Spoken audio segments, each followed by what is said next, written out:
Welcome into Valley News Now. Welcome back in to Valley News Now. I'm Devin Fry. We're continuing to check out the storm damage throughout our area. We're about to be joined by Bobby Falat up in Bemidji, an area that was heavily affected by these storms over the weekend. I just want to let everybody know I do have the Facebook live feed pulled up here. So if you have any questions for Bobby or myself that you'd like for us to try to answer, feel free to ask it in the chat here on the live stream. But for now, let's go up to Bemidji with Bobby.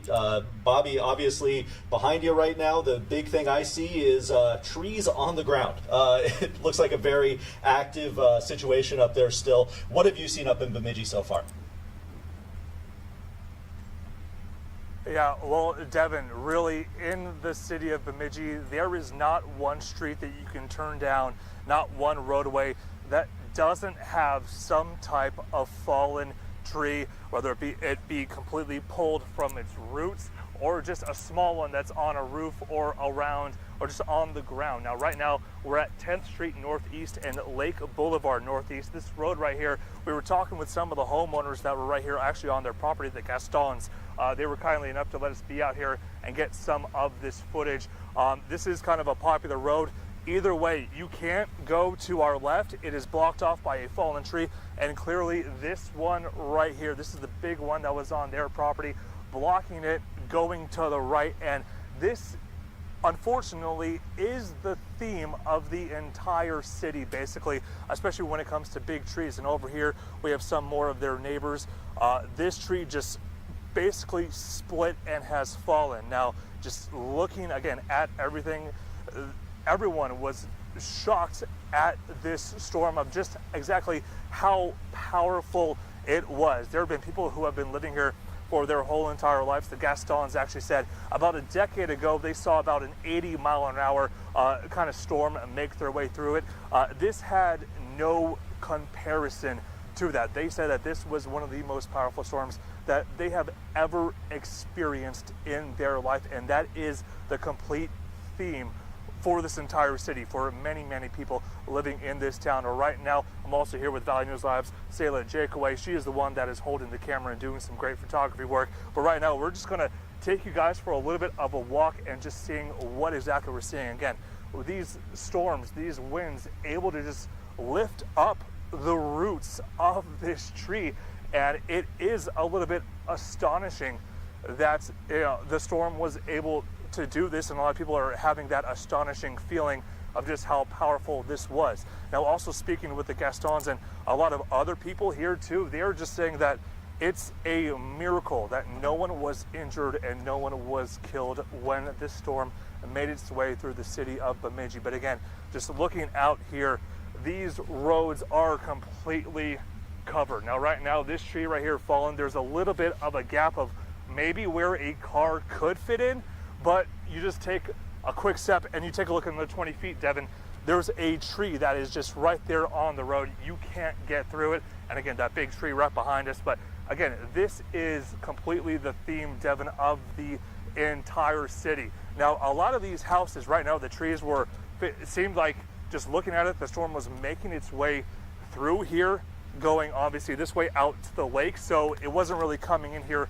and making the trees go that way. Thankfully, that didn't cause any of them to fall on the houses, and a lot of people are lucky enough to where the trees didn't do that kind of damage. Just wanted to get out of the way of the, I was hopefully wasn't going to be in the shade too much, Devin, but again, this is the entire theme here. We even just have some homeowners that are just right now at work, and this is the true day one of cleanup for the city of Bemidji right now. Just everyone doing what they can, doing what they can to help their neighbors. And we actually just spoke to the Gastons just again a little bit earlier, Devin.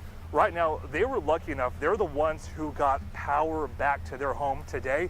They were telling me though that everyone on this side of the street of 10th Street Southeast still without power, and that is the theme for so many people right now. Thousands in the city of Bemidji, Beltrami County, still without power, and the timetable of when they're hopefully will get power, hopefully it will be soon, but everyone here, a lot of homeowners, they just don't know exactly when they'll get that power back. Bobby, I think as soon as you got into town, you sent me a text or called me. It was one of those two. You basically were immediately astonished by the trees laying around, just kind of the damage that this storm did.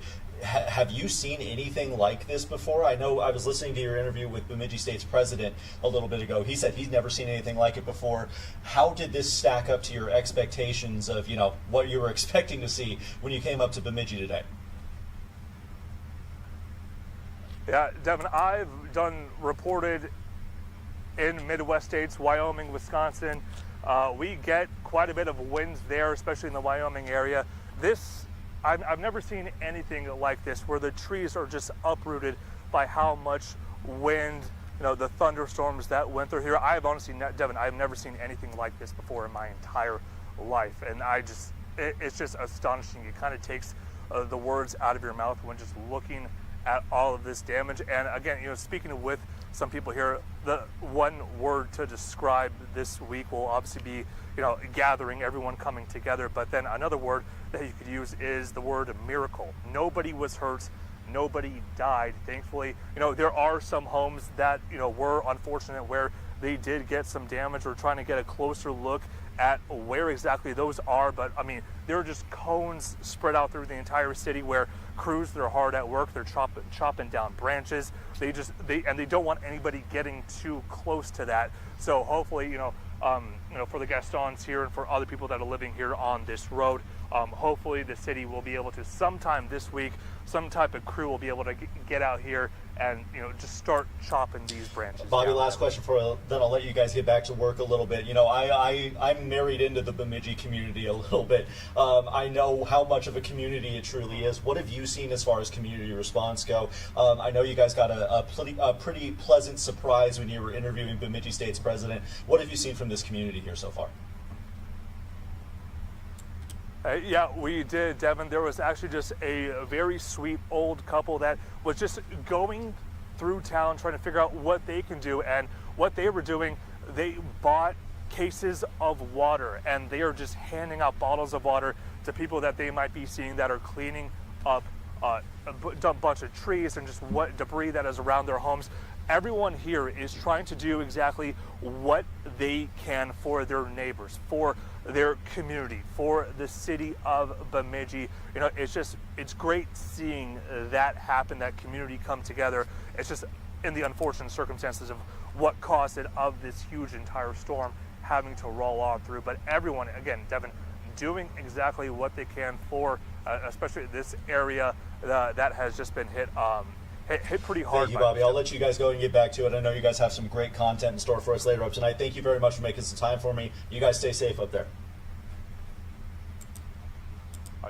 Again, that was Valley News Live's Bobby Falat joining us from Bemidji, where a big chunk of that storm damage could be felt. Sayla Jacob Wade joining him as well. They're going to have some content coming from Bemidji. Again, they talked to the Bemidji State president a little bit ago about some of the damage that they sustained on campus. They talked to a couple who was delivering water around town, and they talked to a couple whose house narrowly avoided that tree falling on it there that we saw during that live report. So, Bobby, thank you very much again for making some time for me.